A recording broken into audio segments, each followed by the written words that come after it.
Hello बच्चों। तो आज मैं आपको पढ़ाऊंगा ऑर्गेनिक केमिस्ट्री का बहुत ही इंपॉर्टेंट टॉपिक जो कि है जीओसी, जिसके अंदर हम लोग पढ़ेंगे आज एरोमेटिक,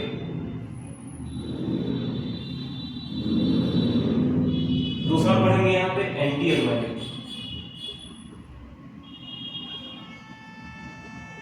और एक पढ़ेंगे और जिसका नाम है नॉन एरोमेटिक।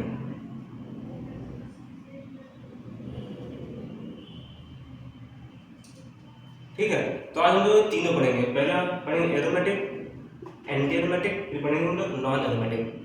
तो एरोमेटिक होने के लिए हमारे कुछ कंडीशंस हैं, उस कंपाउंड को कंडीशंस फॉलो करनी पड़ेंगी। अगर वो कंडीशंस फॉलो करो तो कंपाउंड, तो हमारा कंपाउंड एरोमेटिक कहलाएगा। ऐसे ही कुछ कंडीशंस हमारी एंटी एरोमेटिक की हैं, अगर वो कंपाउंड उस कंडीशंस को फॉलो करता है तो हमारा एंटी एरोमेटिक कंपाउंड कहलाएगा। वैसे हमारी तीसरी होती है नॉन एरोमेटिक। ठीक है, तो मैं पहले एरोमेटिक स्टार्ट करता हूँ। तो एरोमेटिक की एक कंडीशन होती है, हमारा जो कंपाउंड है वो साइक्लिक होना चाहिए। अब साइक्लिक एरोमेटिक का सबसे अच्छा एग्जांपल है हमारा बेंजीन रिंग।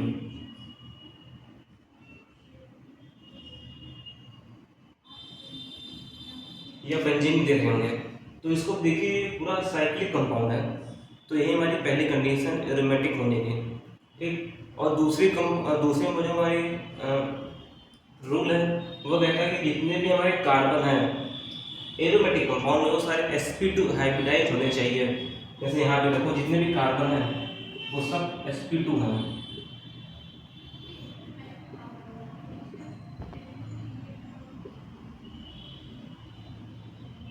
जो कि आप देख रहे हैं। ठीक है, और कंपाउंड में हमारे एन सैचुरेशन भी होनी चाहिए। जैसे आप इस कंपाउंड देखिए, ये C डबल बॉन्ड C है, फिर single bond C double bond C, फिर single bond C double bond, मतलब अनसैचुरेशन है। उसके अलावा हमारे इसमें अनसैचुरेशन के साथ साथ ये डबल बॉन्ड जितने भी सारे कॉन्जुगेशन में होने चाहिए। जैसे हमने यहाँ पे देखा डबल सिंगल डबल, तो देखिए कॉन्जुगेशन में है, फिर डबल सिंगल डबल कॉन्जुगेशन में है, डबल सिंगल डबल। ठीक है, तो ये कॉन्जुगेशन में ऐसे कंपाउंड हमारे एरोमेटिक कहलाएंगे। एक और कंडीशन होती है एरोमेटिक होने की, जो कि सबसे इंपॉर्टेंट है, वो इसमें और इन दोनों को उससे अलग करती है। वो प्रॉपर्टी हमारी हकल ने बताई थी। उन्होंने बोला था कि किसी कंपाउंड में अगर 4n+2 पाई इलेक्ट्रॉन्स हैं तो कंपाउंड हमारा एरोमेटिक कहलाएगा। अब जैसे कि इस कंपाउंड में देखें हमारे कितने पाई इलेक्ट्रॉन्स हैं, तो यहाँ पे 3 डबल बॉन्ड है, एक डबल में हमारे 2 पाई इलेक्ट्रॉन्स होते हैं, तो यहाँ 2 2 4 तो 6, तो हम लोग के पास 6 पाई इलेक्ट्रॉन्स हो गए। देखिए ये हमारे 6 पाई इलेक्ट्रॉन्स। तो हम लोग देखेंगे कि अगर n की वैल्यू 1 रखते हैं तो क्या आएगा नंबर, 0 रखो तो नंबर क्या आएगा, 2 रखो तो नंबर क्या आएगा। अगर हम 1 रखें तो देखते हैं क्या नंबर आता है। अगर पहले हम 0 से स्टार्ट करते हैं, अगर हम 0 पुट करते हैं, अगर n इक्वल टू 0 पुट करें तो 4 इंटू 0 0 होगा और +2, तो इसका मतलब क्या है 2 पाई इलेक्ट्रॉन्स, जो कि यहाँ नहीं मैच कर रहे हैं। 6 पाई है, यहाँ पे 2 पाई इलेक्ट्रॉन्स, तो हम n नंबर और बढ़ाएंगे। अब हम n इक्वल टू 1 पुट करेंगे, जैसे 1 पुट किया तो 4 इंटू 1 और प्लस में 2, ये कितना होगा 4 × 4 + 2 6, और ये पाई इलेक्ट्रॉन्स, तो ये हमारा 6 पाई इलेक्ट्रॉन्स हो गए। इसका एक कंपाउंड हमारा पूरी तरीके से एरोमेटिक है। अब हम बात करते हैं कि ये हमारा एरोमेटिक कंपाउंड हो गया। अब देखते हैं एंटी एरोमेटिक। अब जो जितने भी पॉसिबिलिटी और जितने भी केसेस और जितने रूल्स मैंने बताए एरोमेटिक के, वो सारे रूल्स हमारे एंटी एरोमेटिक में फॉलो होंगे। जैसे पहले बताया था कि जितने हमारे कंपाउंड हैं वो सारे साइक्लिक होने चाहिए, जैसे बेंजीन में देखिए सारे साइक्लिक हैं। ठीक है, उसके अलावा हमारे जितने पाई बॉन्ड है वो सारे कॉन्जुगेशन होने चाहिए, जो कि एरोमेटिक भी होते हैं। ठीक, और sp2 हाइब्रिडाइज्ड कार्बन होना चाहिए। जैसे एक एग्जांपल देखें हम,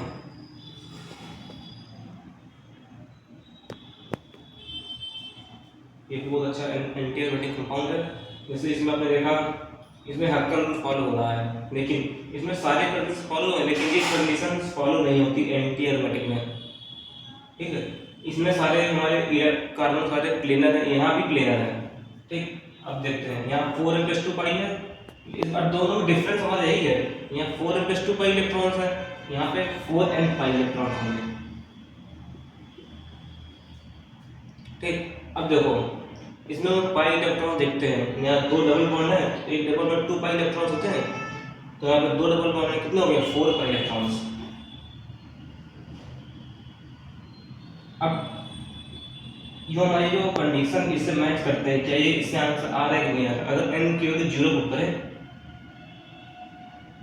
तो n की वैल्यू 0 पुट करो तो सारी वैल्यूज मल्टीप्लिकेशन में तो 0 इसका आंसर आ जाएगा, जो कि मैच नहीं कर रहा है। ठीक, दूसरा नाम अगर हम 1 पुट करते हैं, जैसे n 1 पुट करेंगे तो आंसर क्या आ जाएगा 4 पाई इलेक्ट्रॉन्स, जो कि मैच कर रहा है।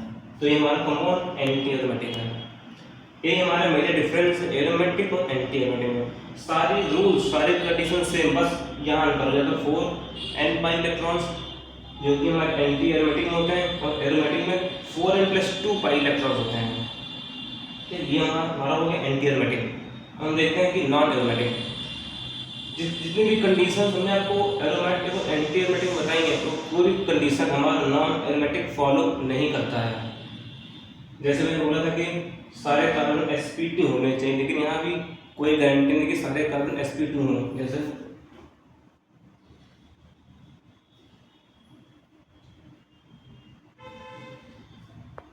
अगर आप इस कंपाउंड को देखेंगे, इसमें और इसमें काफ़ी सिमिलैरिटीज तो है, लेकिन डिससिमिलैरिटीज भी बहुत ज़्यादा है।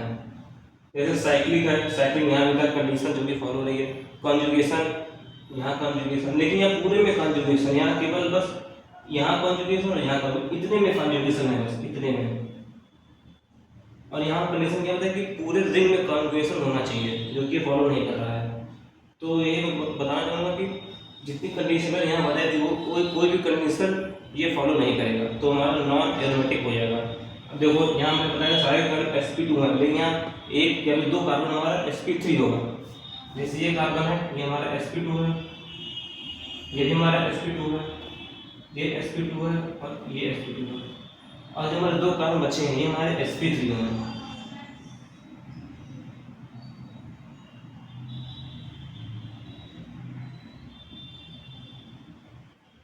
ये हमारा बेसिक डिफरेंस है तीनों में। अब हम इसके आगे कुछ एग्जांपल्स बनाएंगे। तो मैं आपको कुछ एग्जांपल्स कराता हूँ एरोमेटिक के, नॉन एरोमेटिक और एंटी एरोमेटिक के। ठीक, जैसे आप जैसे मेरा एग्जांपल पहला देखिए।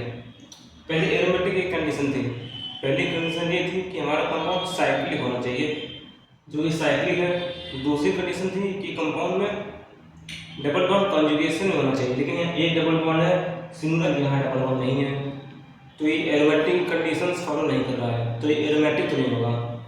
अगर एरोमेटिक